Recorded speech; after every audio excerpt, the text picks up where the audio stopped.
Keluarga Glazer dikabarkan siap lepas Manchester United. Turki Al-Sheikh bocorkan kesepakatan rahasia. Promotor olahraga asal Arab Saudi, Turki Al-Sheikh membuat heboh jagat media sosial setelah mengungkapkan bahwa keluarga Glazer sedang mendekati kesepakatan untuk menjual setan merah kepada investor baru.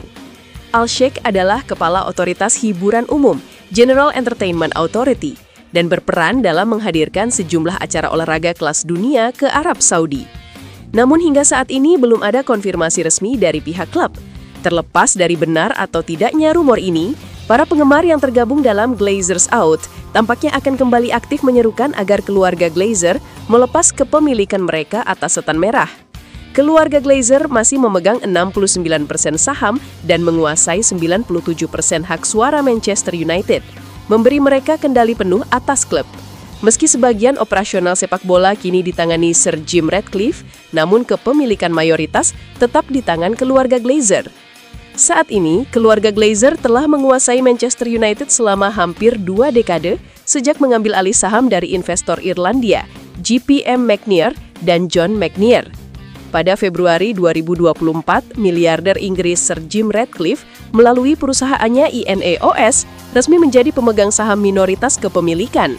Artinya, Sir Jim Ratcliffe bersama grup bisnisnya yaitu INEOS bakal bertanggung jawab atas semua aspek sepak bola pria, putri, dan akademi Manchester United. Kepemilikan saham Sir Jim Ratcliffe pun sudah bertambah menjadi 28,94% pada Desember 2024. Rumor mengenai penjualan Manchester United kembali mencuat dengan cukup sensasional. Melalui unggahan di media sosialnya, Turki Al-Sheikh menulis pesan, "Berita terbaik yang saya dengar hari ini adalah bahwa Manchester United kini berada pada tahap lanjutan untuk menyelesaikan kesepakatan penjualan klub kepada investor baru. Saya berharap pemilik baru akan lebih baik dari yang sebelumnya." Pernyataan tersebut dianggap sebagai sindiran halus terhadap Sir Jim Ratcliffe dan keluarga Glazer. Namun hingga kini Manchester United masih belum memperoleh pendanaan yang dibutuhkan untuk proyek pembangunan stadion baru mereka. Kebenaran klaim Al-Sheikh pun masih diragukan, sebab belum ada pernyataan resmi dari pihak klub. Sejauh ini tidak ada tanda-tanda nyata terkait proses penjualan dari Old Trafford. Unggahan Turki Al-Sheikh itu langsung banyak menyita perhatian publik dengan hampir 2 miliar tayangan hanya dalam waktu singkat. Ribuan pendukung Manchester United itu membanjiri kolom komentar dengan berbagai reaksi penuh antusiasme dan harapan akan perubahan di klub kesayangan mereka tersebut. Respon besar ini mencerminkan betapa kuatnya keinginan fans untuk melihat berakhirnya era kepemilikan keluarga Glazer yang selama bertahun-tahun kerap menjadi sasaran kritik karena dianggap lebih berfokus pada keuntungan finansial ketimbang prestasi di lapangan.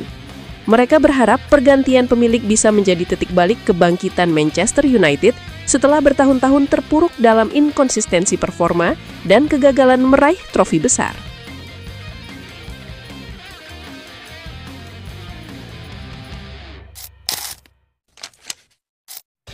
Manchester United terus menyusun rencana untuk memperkuat skuad mereka menjelang bursa transfer Januari. Sebelumnya, setan merah menjalani awal musim yang beragam. Tim asuhan Ruben Amorim menang 2-0 melawan Sunderland pada pertandingan terakhir dan mengangkat mereka ke posisi ke-10 klasemen Liga dengan 3 kemenangan, 1 hasil imbang, dan 3 kekalahan dari 7 pertandingan. Sir Jim Ratcliffe tetap bertekad untuk mendukung Amorim meskipun terus-menerus manajer itu didesak untuk hengkang.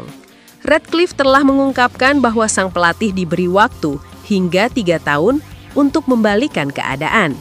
Karena itu, sang pemilik siap untuk mendukungnya secara finansial ketika bursa transfer pertengahan musim dibuka untuk memperkuat skuadnya dan peluang untuk finish di Liga Premier yang lebih positif. Kabarnya, MU kini mengincar bintang Real Madrid yang ingin hengkang. Kedatangan pemain ini diharapkan dapat meningkatkan opsi lini tengah mereka secara signifikan pada bulan Januari. Bintang Real Madrid Eduardo Camavinga muncul sebagai incaran Man United. Pemain internasional Prancis itu kesulitan mendapatkan menit bermain di bawah arahan Xabi Alonso. Setelah hanya bermain selama 76 menit saja musim ini, sang gelandang kemungkinan akan pindah saat bursa transfer Januari dibuka dengan Liga Inggris menjadi destinasi potensial. Hal itu diungkapkan mantan kepala pencari bakat MU, Mick Brown, yang bekerja di Old Trafford selama lebih dari 1 dekade di periode tersukses mereka. Brown secara eksklusif mengatakan kepada Football Insider bahwa pemain berusia 22 tahun itu telah lama menjadi incaran United. Man United sudah mengagumi Camavinga sejak lama, ujarnya kepada Football Insider. Saat bermain di Prancis, dia adalah salah satu talenta top dunia. Dia pantas mendapatkan kesempatan pindah ke Real Madrid, dan saya pikir dia telah berkembang pesat sejak ke sana. Melihat dia jarang masuk tim belakangan ini, Anda harus mempertanyakannya, karena dia adalah seorang pemain yang sangat berbakat dan seseorang yang akan berkontribusi untuk banyak klub, ujarnya. Menurut Brown, jika ada kesempatan untuk pindah ke Liga Premier, itu bisa menjadi sesuatu yang ingin dia jelajahi, dan MU bisa memanfaatkannya. Mereka menginginkan peningkatan di lini tengah, dan dia adalah pilihan yang sangat bagus. Saya tidak begitu yakin seberapa cocok dia dengan sistem Amorim, tetapi itu terserah mereka untuk menentukan.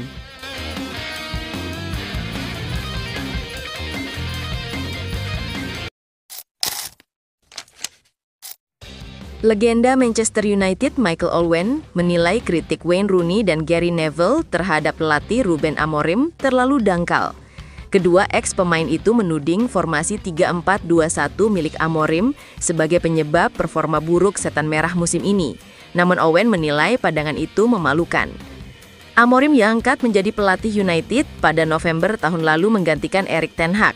Sejak awal, ia menerapkan sistem 3 back yang sebelumnya sukses besar bersama Sporting CP, di mana ia meraih 2 gelar Liga Portugal dalam 4 musim penuh. Namun, pendekatan yang sama belum berhasil di Old Trafford. United gagal tampil konsisten di Liga Inggris dan sudah tersingkir dari EFL Cup oleh tim divisi bawah Grimsby Town.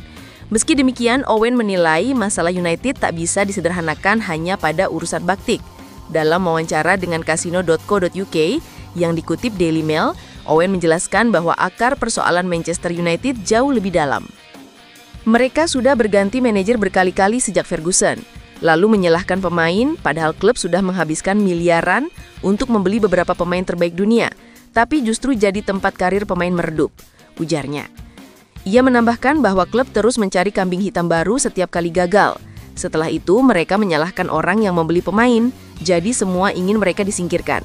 Lalu giliran Dewan Klub disalahkan, hingga akhirnya direstrukturisasi ketika Sir Jim Ratcliffe masuk. Owen menegaskan bahwa formasi bukan penyebab tunggal kegagalan United, mengingat gaya main yang lebih konservatif di era sebelumnya juga tak membuahkan hasil. Kalau tidak salah, saya melihat Erik ten Hag sekitar 1 tahun lalu bermain dengan 4 back, dan itu sepak bola paling buruk yang pernah saya lihat dari Manchester United, ujarnya tajam. Ia juga menilai bahwa para pemain tak bisa menghindari dampak komentar publik terhadap Amorim. Pemain tidak hidup di ruang hampa. Mereka mengemudi ke tempat latihan sambil mendengarkan radio, duduk di ruang tamu, menonton TV, membaca media sosial. Kalau kamu tertarik dengan sepak bola, mustahil menghindari apa yang orang pikirkan dan bicarakan tentang tim, jelas Owen. Komentar Owen ini menyoroti kegagalan struktural di tubuh Manchester United yang belum terselesaikan sejak kepergian Sir Alex Ferguson, mempertegas bahwa masalah klub bukan sekedar persoalan formasi, tetapi sistem yang belum benar-benar pulih.